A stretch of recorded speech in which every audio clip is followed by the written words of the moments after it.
Hi, I wanted to just share a very wonderful experience that I've had today with the US Embassy in Kathmandu, Nepal.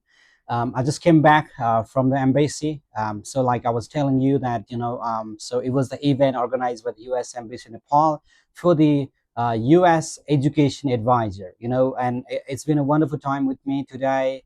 And I saw a lot of people that just participated in this event, and also there were people from UCF, that's Education USA, and also the US Embassy.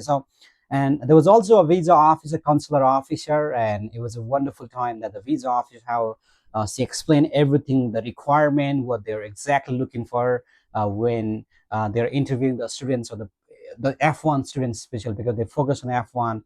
And so, and three things I'm going to say to you today, and watch this video till the end, okay?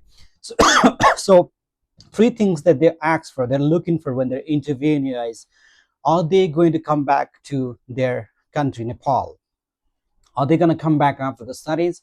And number second is, are they only going to use the visa only to study? Okay. And number three point that they're looking for is, are they are they capable enough of sponsoring their education? It's not only the education, like the visa, the officer was saying.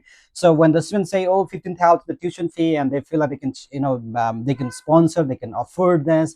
It's not only about tuition fee. It's also about the living expenses. It also is about the insurance that they're going to have to pay. So, and those are the three things that the visa officers are looking for when they are interviewing you at the US Embassy, during your interview, when you're applying to the US Embassy. So, and also the other thing that she explained was about the social media side, and make sure you're not putting any just a handle name. Like she was given an example. Don't give a handle name, because there's hundreds of people like your name. So make sure you give a link of particular social sites you're using. So whatever your social sites are, make sure you use that.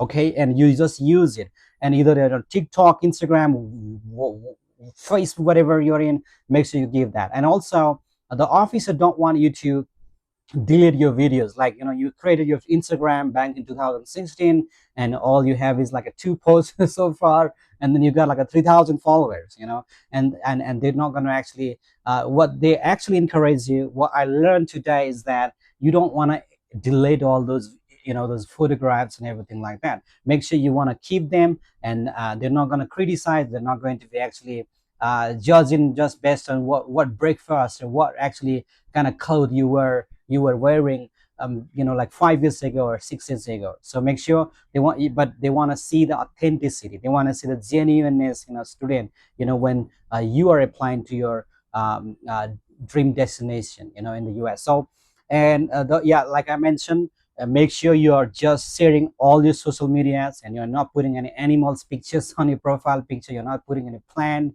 and you share about what you do, how you do, because that gives the chance to the officer to actually understand better about yourself. That's the next point. And also the other point that the visa officer today was explaining that they don't want to, in fact, they don't want to just reject the visa. They just say this is the greatest investment any person, each and every student said they've actually invest. In fact, these are young people, like 18-year, 19-year old, 20-year. So these are young people, and they just trust completely on someone else to handle. And she was suggesting education agencies like myself to make sure to really, really help them very well, because the young people have actually put their trust on us, to guide them better, to help them better. And she was also, yeah, like reminding our responsibilities, and she was really, just make sure that we really lead them very well. That was other point. And the other point that the officer was telling was, to make sure that you choose the university not because of you get influence with other people. You can choose any universities in the states. There are thousands of best universities, and but you need to be able to sponsor. And also, it's not about scholarship. People say, well, oh, if you get a scholarship, you get a visa. No, it's not about scholarship that you get that's going to allow you to get a visa. It's about how much tuition fee you're going to be able to pay, how much living expenses you're going to be able to be paying for, like when you think about US. So, and it depends with a different type of family and the people, and they cannot exactly say okay, this is the amount they had to choose. No way. So, and it all depends on your family background, your income source, and all. So again, ultimately, it's not about getting a lot of scholarship. You get a visa. There are universities, they get a really, they give a very high scholarship, but still the tuition fee remains really just high, as much as they're given a scholarship. So my point again is three things to be careful. Number one, to make sure that you're going to come back to Nepal. And the second point again is you can pay for your living expenses and insurance, not just the tuition fee. And number third is going to be you're only going to use your F1 visa only for your study. That those are the region, those are the points that the visa officer looking at every single person. And also there are points like, when you go to embassy, you're not over prepared. Just like the Bollywood actor, you've been preparing for months and months, years and years, and you even answer questions like the officer was saying. They even sometimes people, so the students even over answer to the question that I'm not even asking, looking for. Like if say, like if they're asked, like let's say, why do you want to study in the United States, or why this university? And they says, I chose computer science because they're not even asking about computer science. They're asking about the university. So you're not really overdoing it, or just you're not giving an extra answer. You're just gonna go and give a very genuine answer.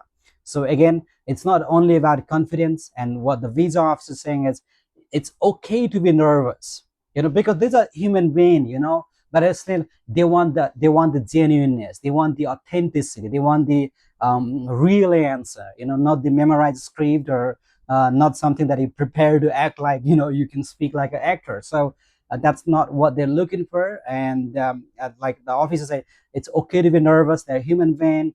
They can be nervous, but it's still they get a visa. So but again, you're gonna have to have your own answer, with the real again. So region, why you chose that university, why you chose the state, or why you chose that.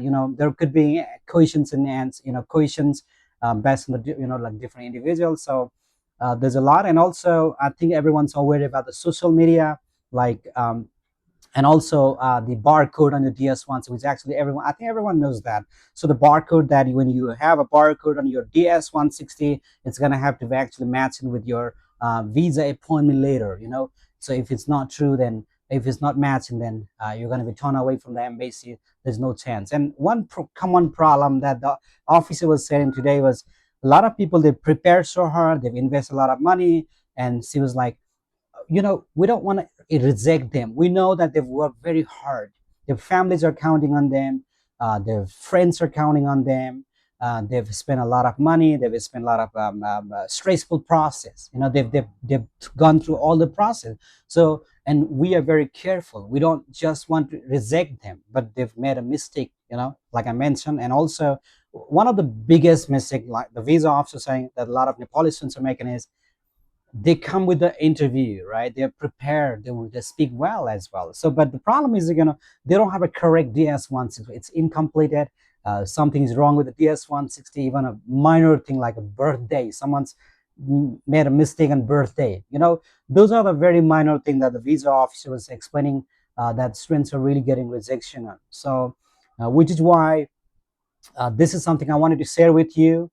And if you're thinking about, getting support with the DS160 form, and also further more support and guidance to apply USA with the different universities, like I was also able to share what's actually is a very happening challenge to the agencies or consultants or the people, the students here in Nepal.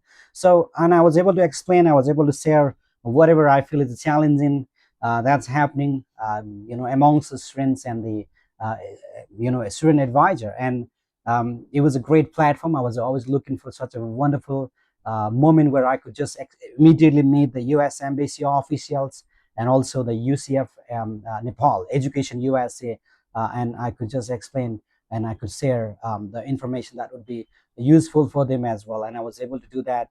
The challenges, something that was actually really wrong, like about the market.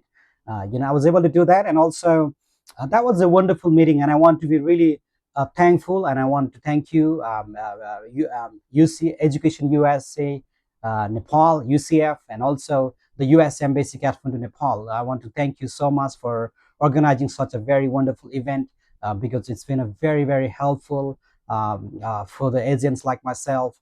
And I know that those are the lessons that we really needed to share. And I believe that there will be this information that's going to be very helpful for the students in Nepal and also in other countries.